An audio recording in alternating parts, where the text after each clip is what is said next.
A Valley family concerned after witnessing a historic rail car go up in flames at Huntsville Depot Museum. They say that fire is the least of their concerns regarding this piece of history. WAFF 48's Noah Cowell is live outside the museum tonight. Noah, what issues did this family point out? Margot, this museum is the oldest railroad depot in the state, dating all the way back to 1860. But it did close in 2020 and hasn't reopened since. Now, Ashlyn Garcia and her son Kane still do visit this site regularly.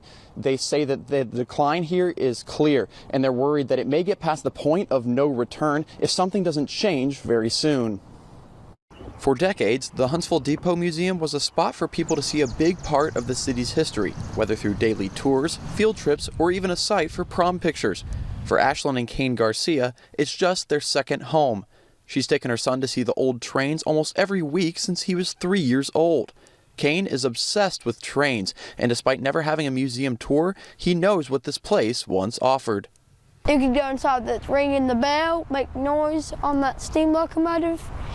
You could, everything just looked clean. You could go inside a little toots, go inside the station. My mom says I didn't go in there, but I think I did. Different opinions.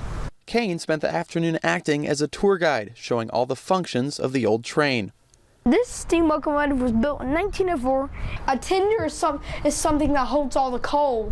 The steam dome would, if it had too much pressure in it, it could, without that, it could pop. Kane says he wants nothing more than to see this museum and these trains up and running again, but his mother says recent trends aren't pointing up. While the museum is closed, the grounds have been open to anyone, and she says they found people's clothes and bed sheets lying throughout the train car, even a hairdryer, comb, and pile of clothes behind the firebox of the train. And the rope Kane loved to pull and ring the loud bell has now been broken twice. Now they question what led to this, a vintage rail car destroying after bursting into flames Sunday afternoon. At this time, city leaders don't believe it was set intentionally, but continue to investigate. Ashlyn has a message to the city, who took ownership of this museum in October.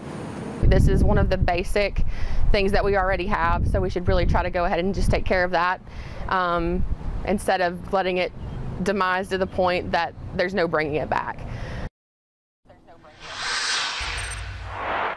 Now, the city said all the way back in October when it took ownership of this museum here that it would have public listening sessions early this year on what to do with this museum. But at this point in the year so far, no date has been set, and the city told me today there are no current updates. Reporting live in Huntsville, Noah Cowell, 48 News, on your side.